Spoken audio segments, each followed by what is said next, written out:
Hey there guys, welcome back to KUGR Cougar College Radio's Super Radio Brothers. Our last segment, we did a whole lot of things, including finishing up Game On, and, what was the other thing we did, Henry? We talked about Mario Superstar Baseball. That we did. I tried to convince you to play, and you said you'd be willing to give it a try. Sounds really cool. Cuckoo. Alright, so on this segment, we were going to do minute game reviews, where we would each take a game, and we have 2 minutes in order to give it a full review, and to essentially just give it a full review. This time, since we're matless today, we are going to talk about something that me and Henry both have a big thing in common, which is Paper Mario. Mm-hmm. Especially with Color Splash coming out a little bit, it's a good time to talk about it. Alright, so going into this, I just want to clarify that, Paper Mario Color Splash isn't out yet, but it did leak. And I've only seen images. I haven't gone out of my way to actually play the game. You tried to, but it didn't work. Yeah, but okay. So here's the thing: only knowing what I've seen, bits and pieces, and knowing the general direction Nintendo's been going with Color Splash, I don't think it's outright terrible. I don't I'm sure I haven't actually picked up Sticker Star either, but I'm sure if I were to play Sticker Star or Color Splash, they wouldn't be the worst games in the world. 6 at least. Well, Sticker Star, I have had the unfortunate idea of at least trying. And that game is terrible. Okay. It's straight up terrible. I wouldn't put it at the levels of Sonic 06. Of course not. But I wouldn't put it anywhere near or even in the same franchise as Thousand Year Door. Yeah, because with the direct... So, for those who don't know the context, basically the first 2 Paper Mario games were turn-based RPGs with a lot of action-adventure elements, a lot of exploration and puzzle solving and platforming, and just generally it was fun outside of battle and really fun inside battle. And with Sticker Star and Color Splash, they've taken out a lot of the elements that made turn-based combat rewarding and enjoyable. And with Super Paper Mario, which we both agree that we like, even though it doesn't have those turn-based elements, it still has RPG elements. You have your items, you have your party members, you have you have the pixels, which they're definitely not as fleshed out as party members, but they do have unique abilities, and it's fun.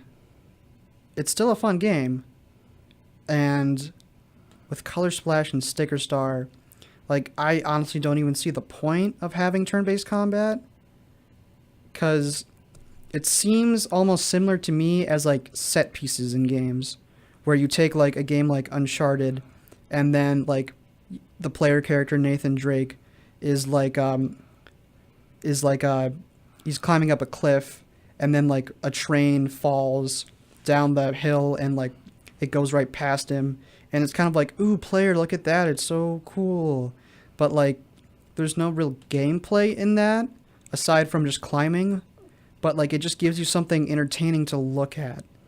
And that's what I feel a lot of the appeal is supposed to be in the turn-based combat for Sticker Star and Color Splash, where it's look at all the quirky cool effects we can do that have no real meaning outside of just being in there to look at. But you take one of the things I really love about Thousand Year Door is the battle system, because you can do stylish commands and extra inputs to get more meter for the star power, and it's fun, it's rewarding. It doesn't detract from the game if you can't do that, but it does add to it and it adds this complex subsystem. But there's no point in the turn-based battles in Sticker Star or Color Splash. No, there really isn't. If you've seen, well, I haven't seen what it's like in Color Splash, personally, so I can't speak on that. But with Sticker Star, where all of your abilities come from stickers that you get, and you have a limited number of them, and once you use that sticker, it's gone for good, unless you use one of the special ones. there's not a lot of good to it. Yeah, and I mean, I'm sorry, that goes back to what I was saying about like set pieces. How they're just like in the moment things. And sorry about that. I'll let you go back. it's all good. No, yeah, but that's the reason why Sticker Star I felt was so bad is because the story of it was generic. The aesthetics fit were probably the best part of it. I mean, the aesthetics look good. Yeah. But other than that, the game just was boring and sad to play. Yeah, like I've seen like pictures of like the cutscenes and dialogue in Color Splash. It seems pretty funny. There's this one screenshot that I saw where like this Toad was talking to Mario. It's like, "Oh yeah, I know. I'm just a generic fan." And it felt like such a slap in the face. Like they acknowledged the problems, but as if that solved it. Because like most of there are no interesting characters in Color Splash. There are the Koopalings. There's that one like partner character Mario gets that's like a paintbrush or something that gives him his powers. And there's like it's pretty much just Toads. They're just Toads. And like the designs aren't even that colorful. Ironically, they aren't unique or interesting. Like there's like the Color 5 or something. Like they're supposed to be like Power Rangers. They're just color swapped like Power Ranger Toads. It doesn't matter. They don't matter. They're not interesting. They're cool enough in comparison. But like there's like cuz like the cool thing about Paper Mario, like especially Paper Mario, because you don't really see it in like the Mario and Luigi RPGs, but the really cool thing about Paper Mario is that like you can talk to Goombas. Yeah. And like all these other races, and that seems like a really simple thing, but it's cool because like Mario is like there's world building to it. Mario is on the same level as these Goomba citizens. They're not enemies.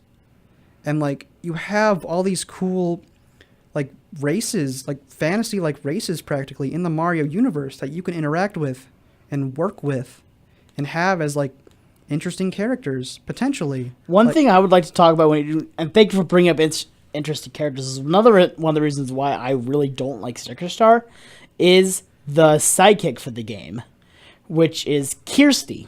Oof. Kirsty, which is, by the way, if you don't know what her name is a pun of, like immediately after looking at the name.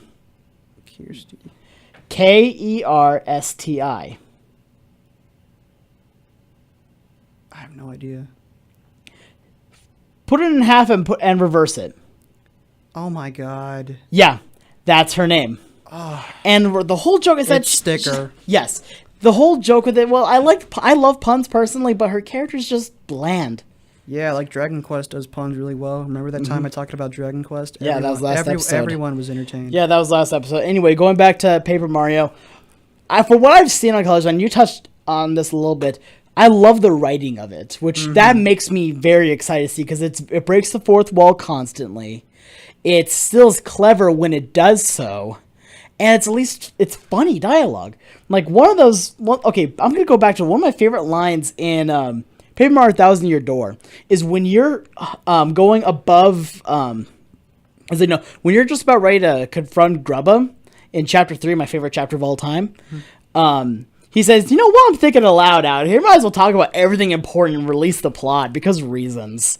And I like that because it's like, okay, it's just rain. Like, you know what, this is all happening. Might as well just keep running with this train wreck. And that's what it looks like with Color Splash, is that the dialogue is funny.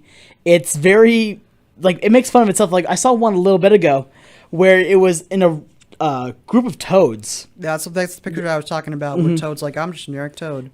It's like, I can't believe I'm one of like 200 toads and you chose me to talk to. I'm so nice. Yeah, but okay. I find it funny. You're allowed to like that, but like I feel like that's kind of a slap in the face where like they acknowledge the issues but they don't solve it. What do you mean? What issues with it? Like it's just a generic Toad. Like he says he's a generic Toad, and it's like, oh, this game is like 90% Toads. So like, why don't you like? Is that supposed to be funny? I think it's funny just for the sole fact of that it's making fun of itself in a way. Yeah, but like, okay, but like, that's dumb. Cause like, I disagree. Okay, personally. but that's okay. But you know what? I'm gonna end with one question here, because we're about ready to end the show off. For Sticker Star, Put it like on a rating scale from Paper Mario 1 to Paper Mario 2 on how good you think it will be. Because you've never played Sticker Star, so you can't really say. I think it's gonna be worse than 1. You think it's going to be worse than 1. I think 1 is good, I think 1's okay. but like, I would put 2 above it. Easily. I would rank them like 2, 1, super, out of all the ones I've played. I might even go with 2, 3, as 2 Super 1. Oh, really? Yeah, I just like how it works out. And as I've been playing the original Paper Mario, it's really not been that good. Like, it's good.